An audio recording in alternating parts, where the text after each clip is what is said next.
So I'm not going to take my shirt off either, for a lot of reasons actually. So thanks a lot for inviting me here today. It's kind of a last minute item. Actually, one of the people that work for me sends me a note last week when I'm in California, are you free Wednesday? Because I think, I volunteered you for something and forgot to actually mention it too. So luckily I was in town this week. So really what I'm going to talk about is really a combination of mission and marketing. And I'm really going to talk about that in three different ways, right? One is I'll tell you a little bit about K4 Connect, what we do, but probably more importantly, how we came about the mission of serving the underserved, which is the focused mission and foundational mission of K4 Connect. Second, I'll talk a little bit about the fundraising. So we just announced last week, the week before, an $8 million Series A round. It was led by Intel Capital, included a few others. It was actually our second round. We raised a Series C about a year ago, and that was roughly $2 million. But before that, I actually had retired here to Raleigh. Went to school at State. Retired here about 4 years ago, and I had retired after the last company I had founded was acquired. So at that company, it was a company called Authentic. We raised $70 million in venture capital. We took it public, and in 2012, we were acquired by Apple.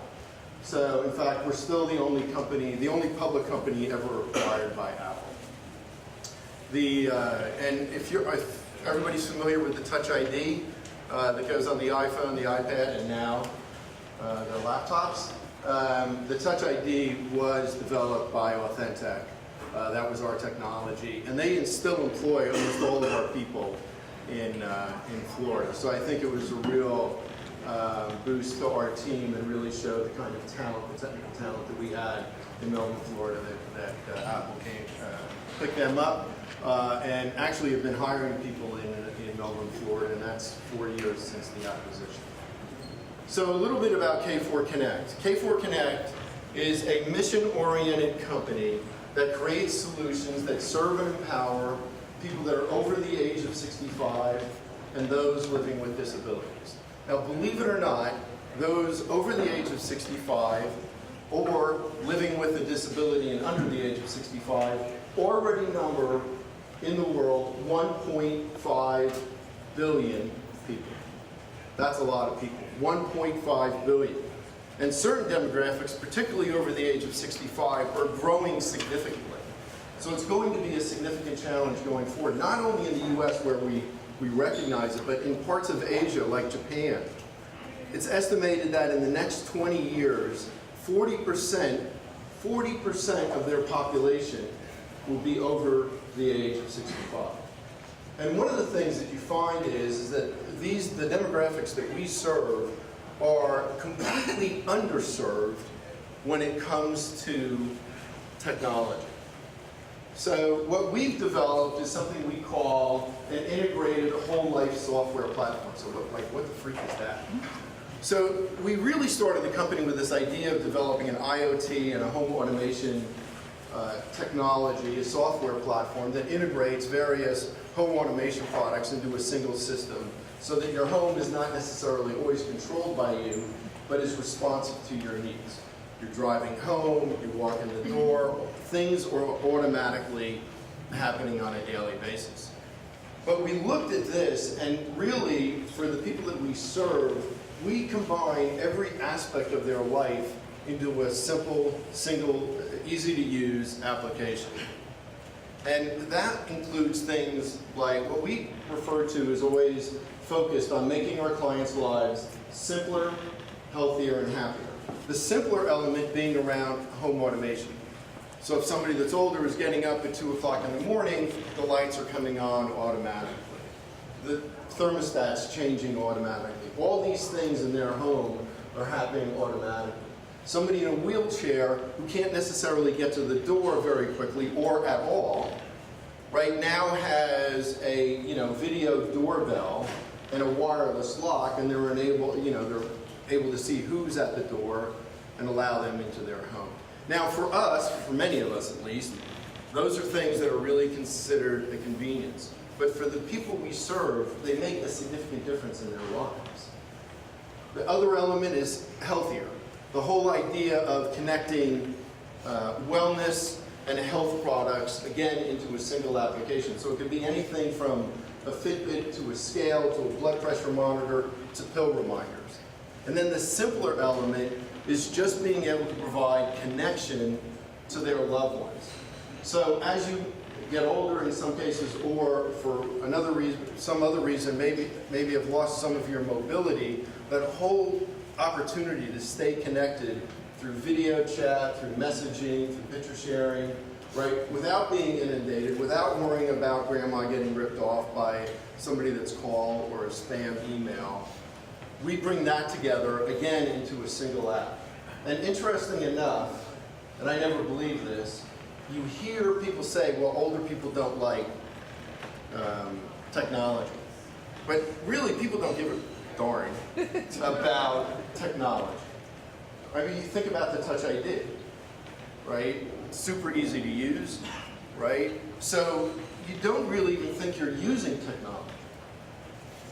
Well, that's how technology should be. It should be very simple and enable other things in your lives.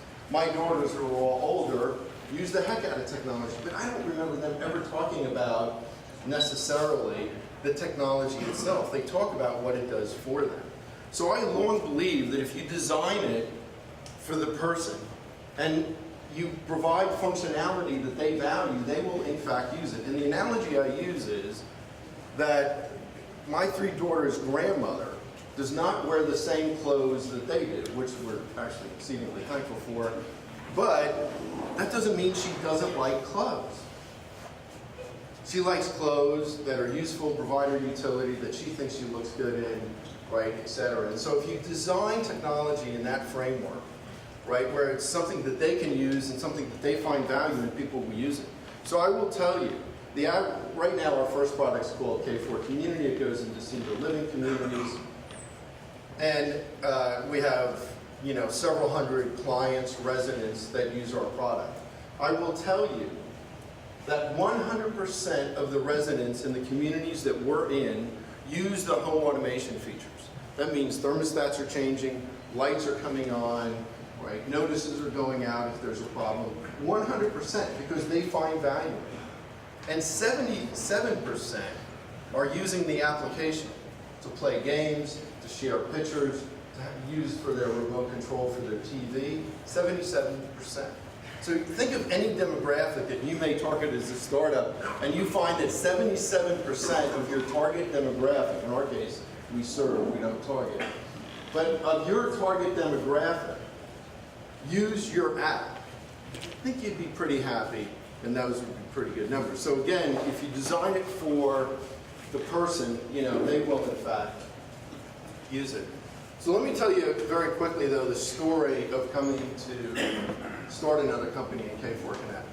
So after Apple acquired us, I was completely burnt out. I swore to anybody that would listen, I would, you know, never work again. I would certainly never do another startup.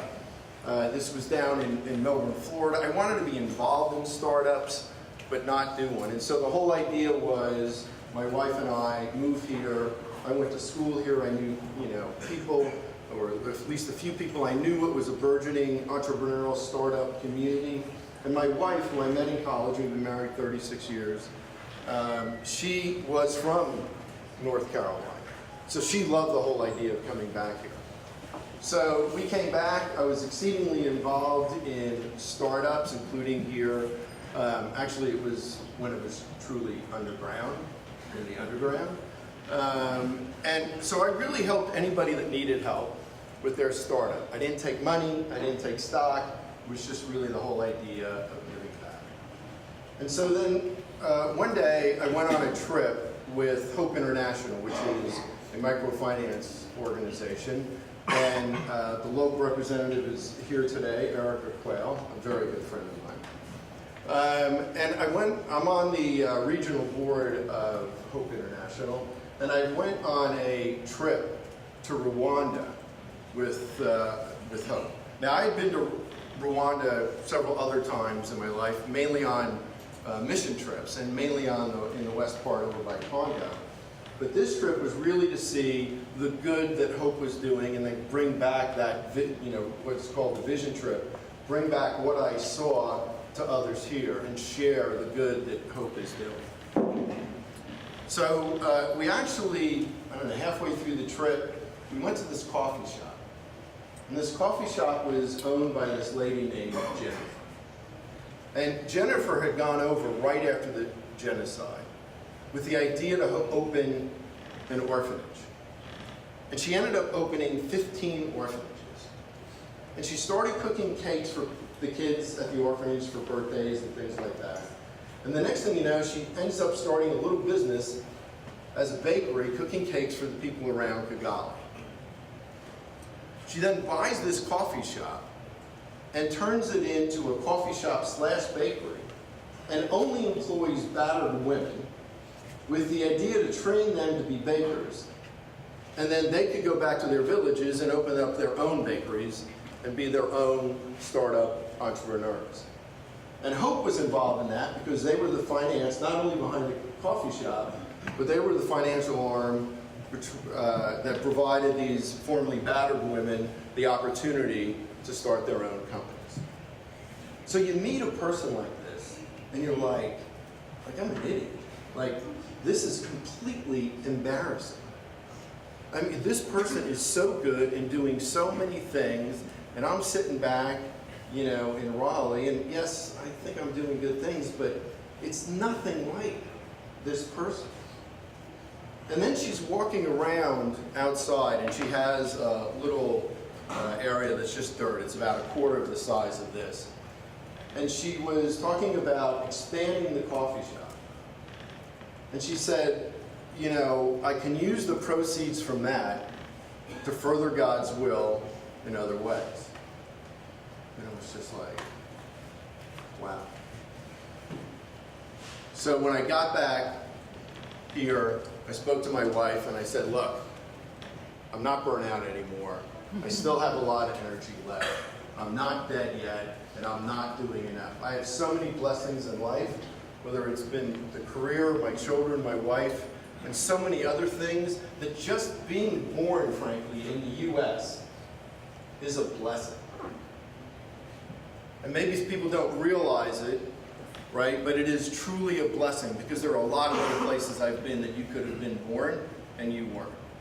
And I am a strong believer, right, in this whole idea of, I'm pretty sure God didn't provide us these blessings just so that we can accumulate our own wealth. And that we have a responsibility to reach out, whether it's locally, nationally, or globally, to help others, to share those blessings, and to use those blessings. And I didn't feel like I was doing enough. So, look, I guess some people grab a hammer and they go over to Rwanda or Africa or somewhere, and they build homes and they dig ditches and they do all that. I'm not that type. I'm pretty sure we own a hammer, but I don't know where it is, and if we found it, I really don't know how to work it anymore. So I am not that kind of person. So it was just the whole idea of Catherine is, like, if we started another company and it was successful, then we could use the proceeds from that. And I don't want to say further God's will in other ways, because that would pretend like I had any idea what that was, right? But then we could do good things. So I can write checks, but I can't write $1 million checks. And so that was really the idea. And frankly, that's most people's idea. Here's my job, and here's my philanthropy.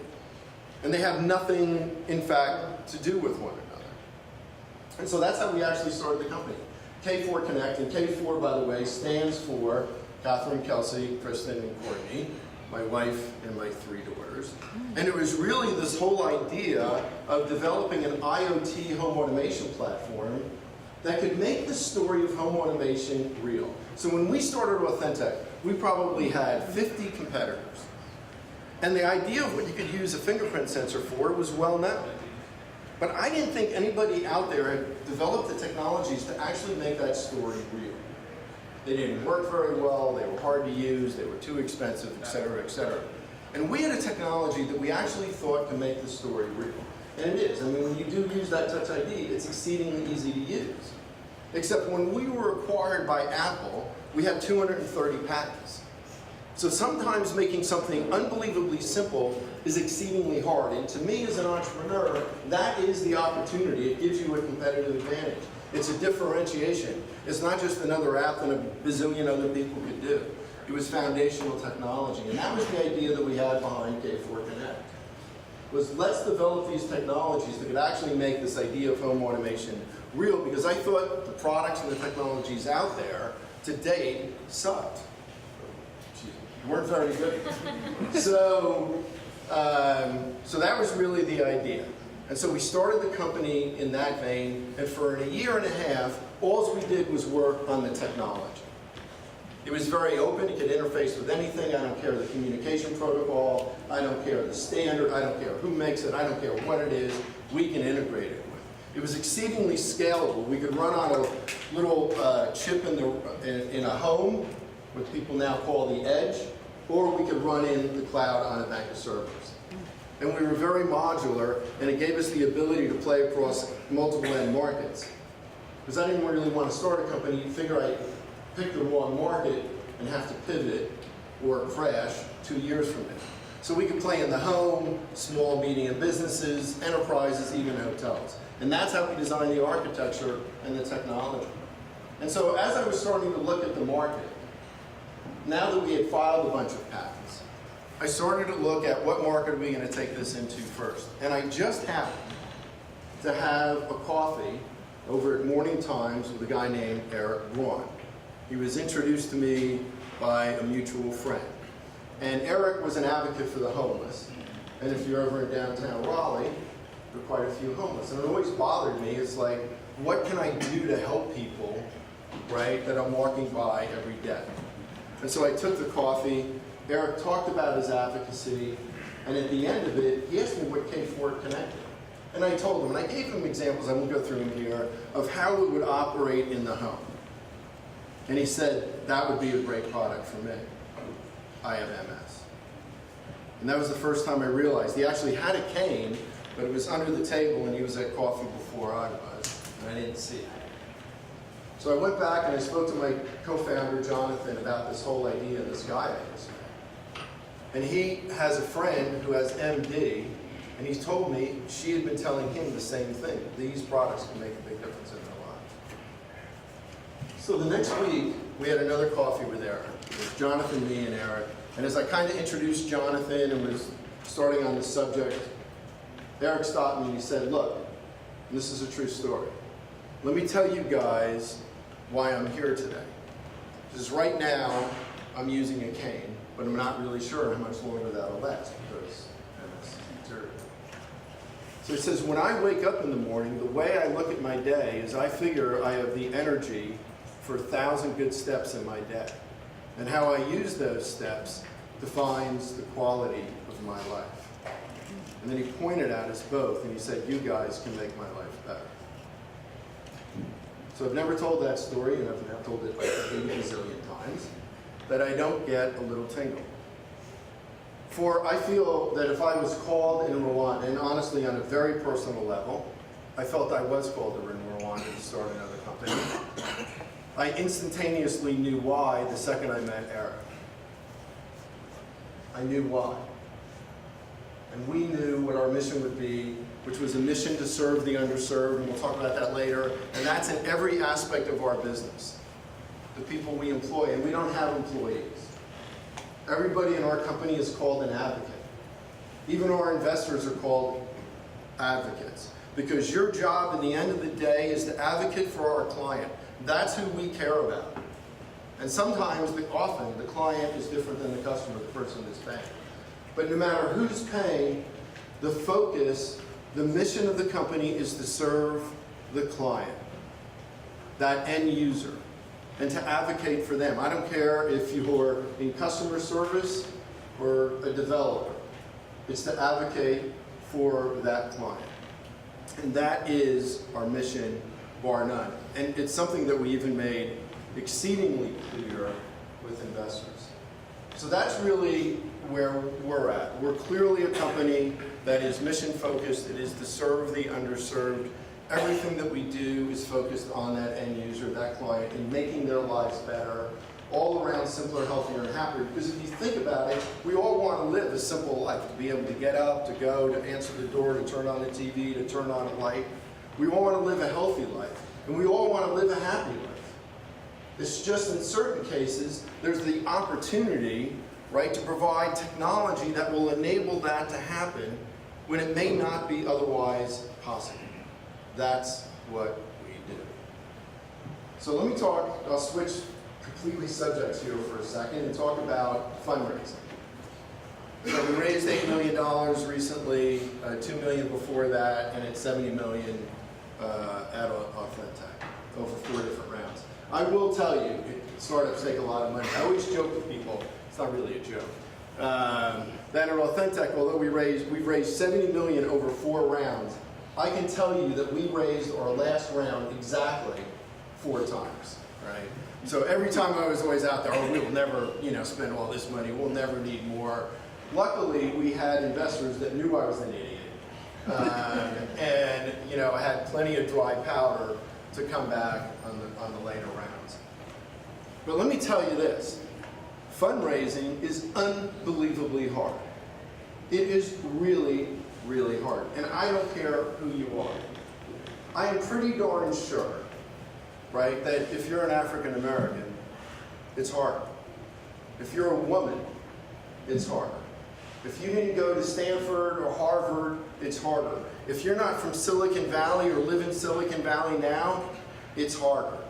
If you're 59 like I am, it's harder. If you have to explain to people that you had a brain tumor last year, it's a little harder. In other words, it's hard. I don't care who you are. And while there are societal things that we have to change, we're probably not going to change them in the span of you're trying to raise money in the next 6 to 9 months. So just forget about that stuff and go figure out how to raise money. The hardest thing about raising money is swallowing your pride. There is a pride when you're raising money. And the analogy I use often is that person that you see on the side of the road holding a cardboard sign. Now people say things about those folks, but can you imagine, right, the pride they have to swallow to actually get out there, at least that first time to go do that they're that hungry or that desperate? Yeah, maybe they're charlatans once in a while, but most of those people are very good people. You see them out there, with their spouse, you see them out there with their children. Can you imagine what you have to, the pride you have to swallow? Well, let me tell you, if you're an entrepreneur, if you're a startup, if you're raising money for your company, if you can't sit at the side of the road with that cardboard sign, give up on it. Why? Because 98% of those cars will just drive by and do nothing. They'll look the other way, they'll pretend they don't see you, they just drive by. 1.5% flick you off, throw something at you, yell at you, tell you you're a moron, go get a job, whatever. And then 1%, give you money. Welcome to the venture world. Because you're going to have to actually, go and make your case amongst a lot of people. And you can come back and say, well, these 5 people I spoke to are morons and they don't know, and so on and so forth. The fact of the matter is, right, even for myself, people would sit there and say, oh, you've raised money before, so it's going to be easy. Let me tell you, before we raised the seed round, I had knocked on several doors. And when they asked us how we were going to use the technology, what was the market we were going for, and I said, I don't know yet, they all thought I was a freaking idiot. Some of them actually said it. That's really stupid, Moody. That'll never work. You can't do that. Now, since it was Catherine and my money, I could do anything I wanted. So, right, we kept on going that path because I believed it was right. But even myself, who had taken a company public, sold it to Apple, and raised money, was rejected by a lot of people. And then when we raised the seed round, I was just back from this little head thing I had, right, which is really a pretty disclosable event, I'll tell you the truth. And I had some repercussions. I still have some facial paralysis on my right side. As I tell people, I lost hearing on my right. but that honestly doesn't make a big difference for me because I prefer talking anyway. And, but I was still slurring words, right? So, you make a pitch and you're slurring words. So I learned, to change my cadence. I learned to change words, didn't use more difficult words, so on and so forth. But again, it was something that was disclosable. And then we picked a market, when we did pick a market, that people thought, well, geez, older adults, they don't like technology, right? What about this demographic? What about that demographic? People that are living with a disability, like these were demographics that people either knew nothing about or didn't care about. And then, of course, in home automation, there are companies that have been relatively unsuccessful in it. And here we are saying, we're going to have this home automation technology that's going to integrate every aspect of their lives, and we're going to do it for a demographic that you don't really care that much about. It was hard raising money. I begged money from a lot of people. And then that story I told you of both Jennifer and Rwanda and Eric here in Raleigh, I told that at the beginning of every investor pitch. So you can imagine certain folks, right, when you have a startup CEO saying he felt called to start a company, and he knew why when he met Eric, that it was very clear it turned him off. Now everybody was nice. Nobody ever said anything, right? But it was clearly I wasn't going to get a phone call back. But it is important to me, exceedingly important, that every advocate for K4 Connect and every one of our investor advocates for K4 Connect buy into the mission. Now, frankly, I don't care why you buy into the mission. You don't have to come to the mission the same way I did. I know an awful lot of great people that are atheists or other religions, right, or humanists or naturalists or whatever they may want to call themselves, or Muslim or Jewish or whatever it is. It doesn't matter to me. I don't care. It's my personal reason for coming to this mission is the stories I've told. And what I wanted to make very clear with the investors is when I stand up in front of your LPs, like I did at both Intel and Sierra in the last 2 weeks, or I stand up at an event like this and I talk about God, like you don't have a freaking heart attack, and say, oh, you can't say that. Right?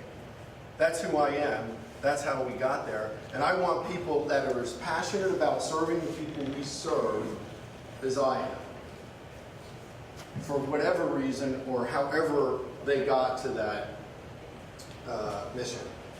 So let me just mention a couple of things. I don't know where I am in time. Somebody stop me when I need to shut up. 5 minutes? Okay. So, a couple things about raising money, right? First off, the one piece of advice I give most people about raising money is don't. Not that you can fund it yourself. Don't start your company. I'll be honest. I meet way, way too many entrepreneurs that either have an idea of a company they want to start or start a company without really vetting the idea itself. So if you look to very good investors, they vet ideas, like they'll look at 1,000 ideas before they invest in one. And they'll only invest in things they know about. I see way too many people that simply have an idea, want to start a company, and start it. So when Jonathan and I first met Jonathan and I actually knew one another, and he had an idea, my co-founder, an idea on this technology. So when we got together after I got back from Rwanda and decided I would start another company, and we had this opportunity to come together, we actually talked about it for about a month, right? Probably met every day, talked about different ideas, went back and did more research. And then we got together and we actually sat at HQ Raleigh every day, like it was a full-time job, and worked on the idea for roughly 5 months before we started the company. We looked at the competition, we talked to potential customers, we went to conferences. Now, of course, we had no idea that eventually a year and a half that we would be in the market that we now serve, but technology-wise, we knew it forward and backwards. And what I find too many people don't do is they don't vet their own idea before they go launch it. You always hear this saying, which I do not believe in, fail fast. Don't start if you're going to fail fast. Fail it before you start it.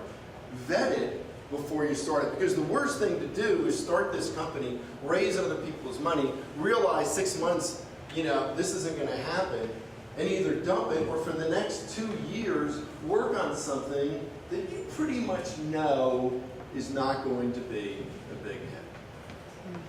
So, and then the other thing, and I won't go through this because I want to touch on something else, is the fact of the matter is, if you spend any time in the Valley right now, Silicon Valley, and I was there just like for the last few weeks, apps, they're passé. People are moving on from apps. It's amazing what's happening in terms of foundational technologies like AI, right, and machine learning, and automated vehicles. I mean, the technology that some people are looking at is amazing. It's going to have significant social impact that I do not believe people are properly considering.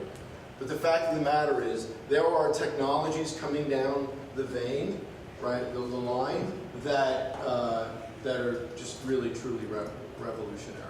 In fact, I think the whole software development world will change significantly in the next 5 to 10 years. So when you have a bug in the software, we don't, but I've heard other companies do. If you have a bug, you have a ticket, it goes back, somebody looks at it, developer, fixes it, it gets tested, it gets put back out. That's probably not going to happen that much in 5 to 10 years. Why? Because the machine will correct it itself. It's amazing some of the technologies that I can assure you are not a figment of the imagination. But people, again, separate subject, are not really considering the social impact, particularly around jobs. But the whole idea of strong foundational technology, that is a differentiator. Because the opportunity to develop an app that really doesn't have any foundational technology or real value add and get discovered out of the 1.5 million apps that are out there, right, from the Apple Store, even if it is good, getting discovered will be exceedingly difficult. So I would just recommend that people really not only vet their ideas, but make sure those ideas have some kind of competitive advantage. And I generally like patents, and I generally like strong foundational technology. So let me just finish with this whole idea of market and mission. Now I know I think different than a lot of people, well, actually in a lot of things, but specifically in this. And I really think that capitalism has been hijacked. Now, capitalism is the best system out there. It's better than socialism, it's better than communism, it's better than fascism, it's better than anything else out there. But the fact of the matter is that I think it's been hijacked, right, with this idea that we are going to, get as much money as we possibly can, whether it's as an individual or a company, without regard to anyone or anything else. It's all about greed. It's all about making money. I mean, I look at hedge fund guys out there that make a few $1 billion a year, hedge fund, for trading stocks, right? Or, playing commodities to a thousandth of a penny. What value do those folks really create? But those billions of dollars and trillions of dollars are being taken out from other people. So people often talk about this whole idea of mission and market. And there are many people that say, look, I really want to provide social benefit and good to society. And so often they go off and they'll start a nonprofit. And those are great things, and they're completely necessary. But that's not the only way. The second way, of course, people look at giving back is kind of how K4 Connect started, or at least my idea, right? Because any benefit my wife and I get from K4 Connect go to the small foundation we have. So the whole idea then was, look, here's my job, and here's my philanthropy. That's how most of us do it. But I actually think there's a third way. And it's this whole idea of focusing on the end user and providing them true value. Because I believe, right, that if you do that, if you really understand your customer, if you provide them true value, then benefit flows to everyone else around them. To the investors, to the customers in our case, to their family in our case. But the focus always has to be on that end user. How do I make their lives better? How do I provide a product that provides benefit to them or to the world?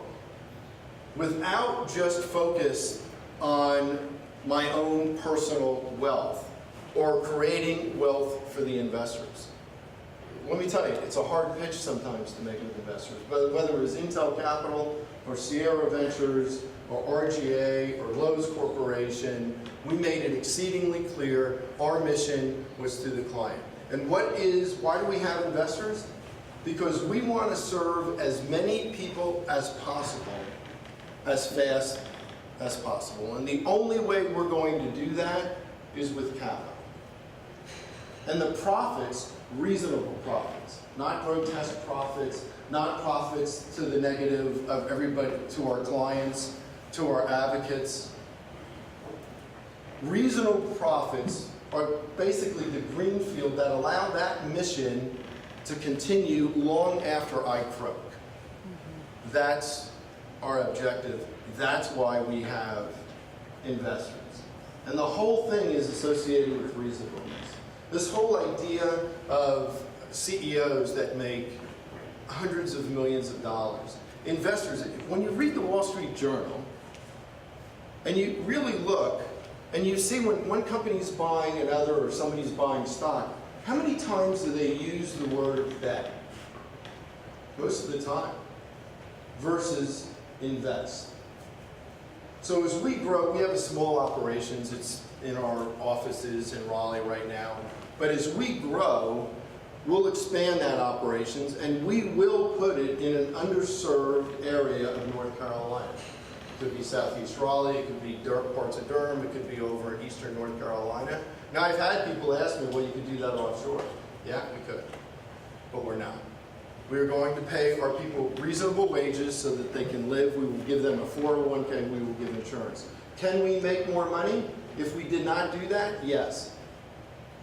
But companies are not only there for the investors, and they're not only there for you as the founder or a few founders.